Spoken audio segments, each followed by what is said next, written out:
Okay, जो हमारा next lecture है वो एक्सरसाइज नंबर 1C।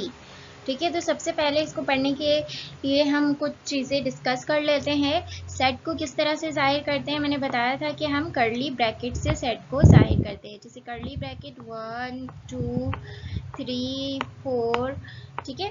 पर सेट के एलिमेंट को कभी भी हम कर्ली ब्रैकेट से जाहिर नहीं कर सकते। ठीक है, मैं कह दूं कि इस सेट को मैं ए कह रही हूँ। ठीक है, अगर मैं आपसे पूछूं कि 1 belongs to A, belongs to का मतलब होता है ए के सेट में 1 मौजूद है। ठीक है, अगर 1 मैंने ऐसे लिखा है तो हाँ ये सही कहा मैंने। ठीक है, बट अगर मैं लिख दूं 1 कर्ली ब्रैकेट में लिखूं मैं 1 बिलोंग्स टू ए, क्या ये सेट ए में मौजूद है? तो कर्ली ब्रैकेट के साथ 1 का कोई सेट नहीं है, बल्कि कर्ली ब्रैकेट में एक एलिमेंट है। ठीक है, ये कर्ली ब्रैकेट पूरे सेट को जाहिर कर रहा है। ठीक है, जबकि ये अलग हो जाता है तो वो एक एलिमेंट को जाहिर करता है, तो ये गलत हो गया। तो ये हम कहेंगे कि ये बिलोंग नहीं करता। बिलोंग टू को हम जाहिर करते हैं इस तरह से, और नॉट बिलोंग टू को हम जाहिर करते हैं इस तरह से, यानी कि ये उससे ताल्लुक रखता है। बिलोंग टू का मतलब होता है ए से ताल्लुक रखता है, नॉट बिलोंग टू का मतलब होता है ए से ताल्लुक नहीं रखता। ठीक है, अब इसकी एक्सरसाइज की तरफ आते हैं। फर्स्ट क्वेश्चन है given odd numbers 1 3 5 7 9, filling the blanks with belongs to and not belongs to. ठीक है, आपको ब्लैंक्स को फिल करना है बिलोंग्स टू और नॉट बिलोंग्स टू बताते हुए। ठीक है, आपके पास ओड नंबर का सेट है 1 3 9, जितने भी होते हैं, जितने आपको याद हैं, जितने होते हैं नंबर, सारे के सारे में से उन्होंने ओड नंबर्स ले लिए। अब फर्स्ट क्वेश्चन है आपके पास 7 बिलोंग्स टू ओ। अब बताइए कि 7 क्या ओ से बिलोंग करता है या नहीं करता, बिलोंग टू है या नॉट बिलोंग टू है? ठीक है, ऑब्वियसली ये बिलोंग टू है, क्योंकि 7 जो है वो एक ओड नंबर है और हमने इसके एलिमेंट को जाहिर किया है, तो हमने कोई कर्ली ब्रैकेट नहीं लगाया। अगर कर्ली ब्रैकेट हम लगा देते तो ये नॉट बिलोंग टू हो जाता है। ठीक है, तो इसका आंसर क्या हो गया? Belong to. इस पे जो डैश पे जो साइन लगेगा वो लगेगा बिलोंग टू का। ठीक है, belong to. Okay, next question है हमारे पास curly bracket with 9 dash O. अब ये बताइए मुझे कि ये उससे बिलोंग करेगा या नहीं करेगा। ऑब्वियसली मैंने बताया कि हम सेट के एलिमेंट को विदाउट कर्ली ब्रैकेट जाहिर करते, कर्ली ब्रैकेट से हम सेट के एलिमेंट को जाहिर नहीं करते। तो हम यहाँ पर क्या लिख देंगे? Not belong to. Okay, not belong to. ठीक है, नेक्स्ट है हमारे पास 10 डैश ओ। क्या 10 बिलोंग करता है? ऑब्वियसली ओड नंबर में 10 नहीं आता, तो आपको दो चीजें चेक करनी है, एक कि वो सेट में आएगा कि नहीं आएगा, और दूसरी कि कर्ली ब्रैकेट ना हो। जब हम एलिमेंट की बात करें तो कर्ली ब्रैकेट नहीं होना चाहिए। तो 10 जो है वो ओड नंबर है ही नहीं, तो हम तो यहाँ पे डायरेक्ट लिख देंगे नॉट बिलोंग टू। ठीक है, नेक्स्ट है हमारे पास 19 डैश ओ।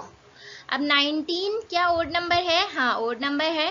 क्या इसमें कर्ली ब्रैकेट है? नहीं है, तो इसका मतलब क्या है कि 19 क्या करेगा? बिलोंग करेगा ओ से। 19 ओड नंबर में आएगा, तो यहाँ पे बिलोंग टू का साइन लगेगा। नेक्स्ट है हमारे पास इफ डी। डी में ये एलिमेंट्स हैं जो लिखे हुए हैं 2 6 18 35 51। State whether the following statement are true और फॉल्स। अब हमें बताना है कि ये ट्रू है या फॉल्स है। अब हम क्वेश्चंस देख लेते हैं। 18 बिलोंग्स टू डी। क्या 18 डी में आता है? ऑब्वियसली आता है, तो ये क्या हो गया? ट्रू। आप पूरा ट्रू लिख लीजिएगा, मैं सिर्फ टी एंड एफ लिख रही हूँ। 5 एंड 6 बिलोंग्स टू डी। क्या 5 और 6 डी से बिलोंग करते हैं? तो सबसे पहले तो कर्ली ब्रैकेट किसी भी एलिमेंट को जाहिर नहीं करता। ठीक है, और 5 तो डी में है ही नहीं। ठीक है, ये नॉट बिलोंग टू है डी से। यहाँ पे ये नहीं लिखा है कि बिलोंग कर रहे हैं या नहीं कर रहे, इन्होंने लिखा है कि बिलोंग नॉट बिलोंग टू। क्या ये नॉट बिलोंग टू है डी से? ऑब्वियसली, क्योंकि ये कर्ली ब्रैकेट में जाहिर हुए हैं और 5 तो डी में है ही नहीं, तो ये भी क्या कह रहे हैं? सही कह रहे हैं। तो ये भी क्या हो गया हमारे पास? ट्रू।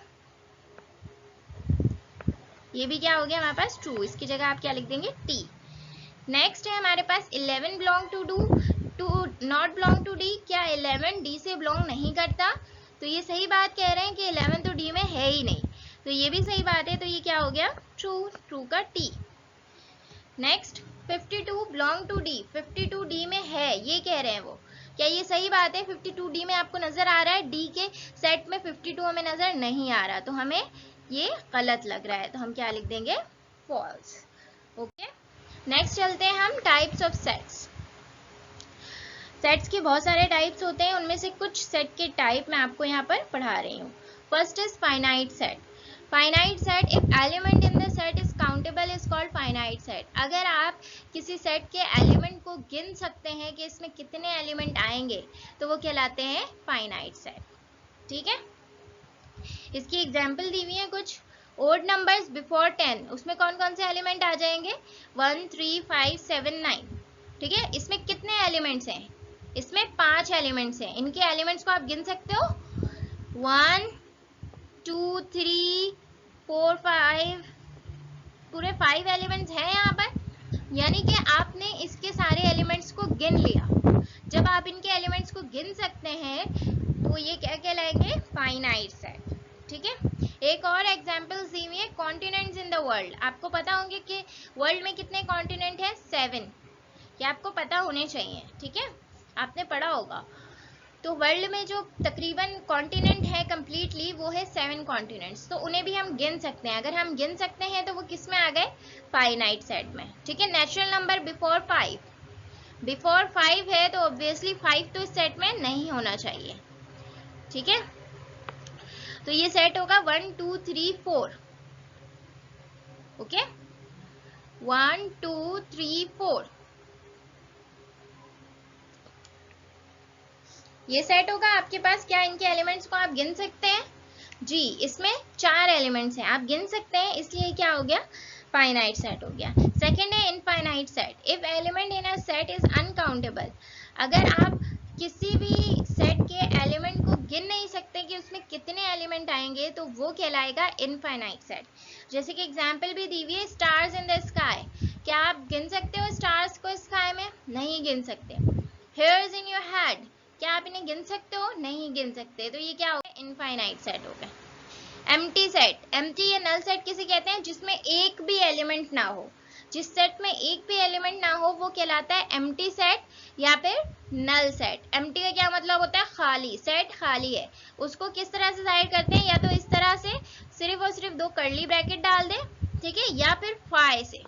ठीक है, अब ऐसे मत लिख दीजिएगा कि आपने कर्ली ब्रैकेट डाल दिया, उसके अंदर फाई डाल दिया और फिर एक और कर्ली ब्रैकेट डाल दिया। ठीक है, इसका मतलब हो गया फाई जो है उस सेट का हिस्सा है, उसमें एक एलिमेंट आ गया।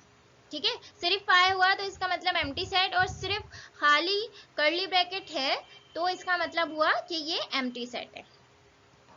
एम्प्टी सेट की कुछ एग्जाम्पल देख लेते हैं। इंग्लिश अल्फाबेट बिफोर ए से पहले जितने भी अल्फाबेट्स आते हैं इंग्लिश में वो लिखना है।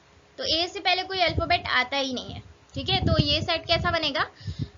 ऑब्वियसली नल सेट बनेगा। इसका अगर मैं सेट बनाने बोल दूं आपको तो आप क्या मुझे बना के दोगे? आप सिर्फ और सिर्फ एक खाली सेट मुझे बनाकर दे दोगे। ठीक है, क्योंकि ऐसा तो कुछ होता ही नहीं है। B, triangle with 4 side. 4 side का कोई ट्राइंगल होता है? ऑब्वियसली नहीं होता। ट्राइंगल कहते हैं उसे जिनकी 3 साइडें हो। तो इसका भी सेट एम्प्टी होगा, ऐसा कोई एलिमेंट या ऐसा कोई ट्राइंगल होता ही नहीं है। नेक्स्ट है आपके पास सिंगलेटन सेट। सिंगलेटन सेट का मतलब होता है सिर्फ एक एलिमेंट हो उस सेट में। If there is only 1 element in a set, एक सेट में सिर्फ एक एलिमेंट हो तो वो क्या कहलाएगा? Singleton set. सिंगल समझते हो आप? सिंगल का मतलब होता है 1, उसी से निकला है सिंगलेटन। ठीक है, सिंगलेटन सेट का मतलब हुआ एक ही एलिमेंट है सेट में। एग्जाम्पल उसकी देख लेते हैं। English alphabet before B. B से पहले जितने इंग्लिश अल्फाबेट आते हैं तो कितने आते हैं? आप क्या बनाओगे सेट इसका? ऑब्वियसली सिर्फ ए आएगा आपके सेट में। कितने एलिमेंट आए? सिर्फ एक एलिमेंट। तो ये क्या हो गया? Singleton set.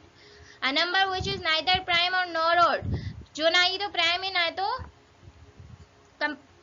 कंपोजिट है।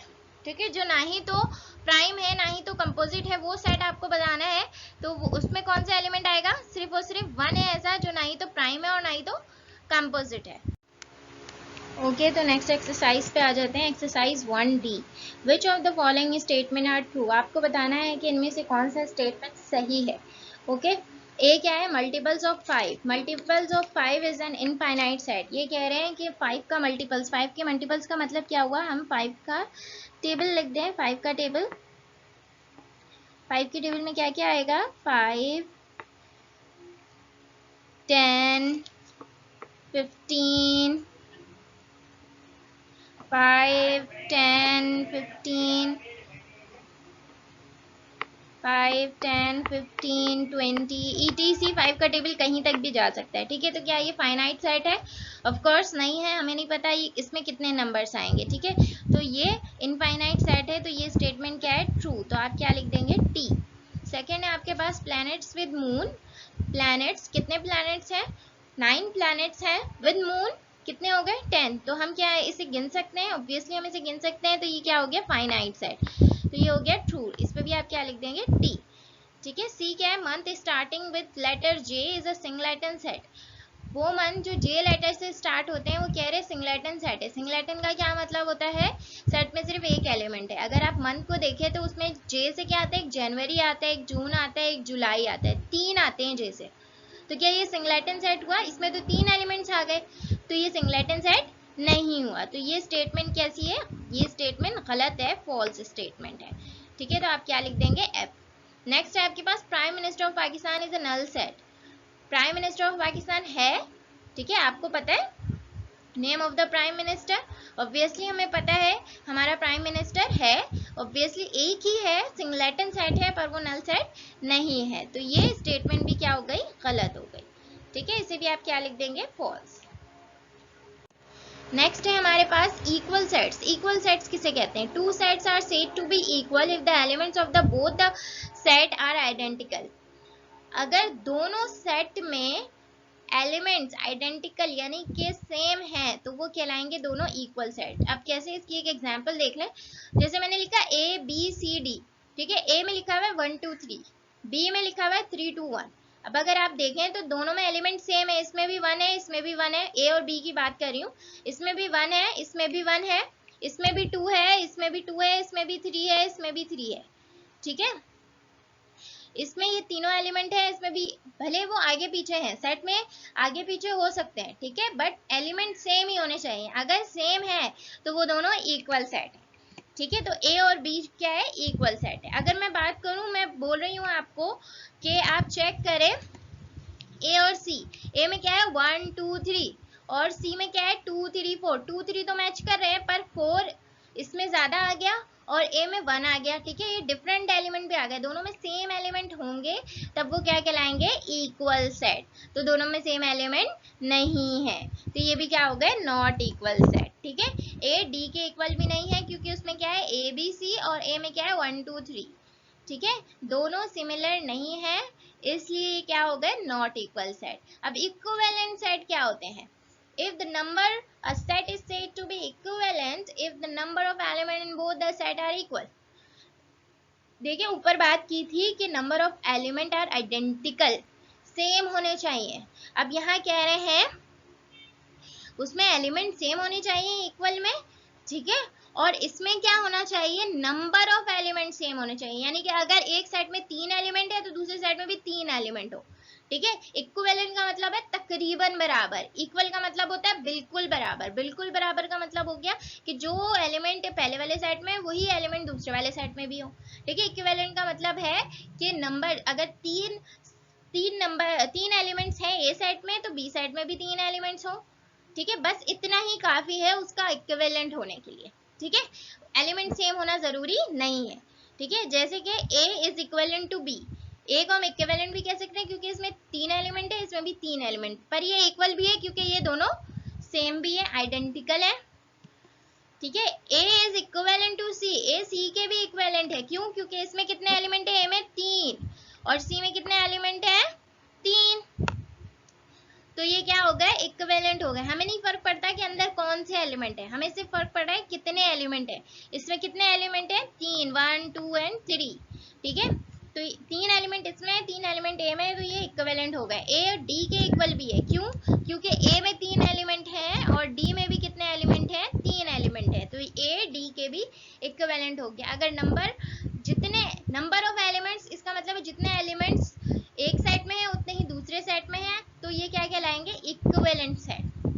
ठीक है, अगर एलिमेंट्स भी सेम है, जैसे कि एक में 1 2 3 है, दूसरे में 3 2 1 है, ठीक है, एलिमेंट्स भी सेम हो गए, नंबर ऑफ एलिमेंट भी सेम हो गए, दोनों चीजें सेम हो गई, तो वो इक्वल सेट है।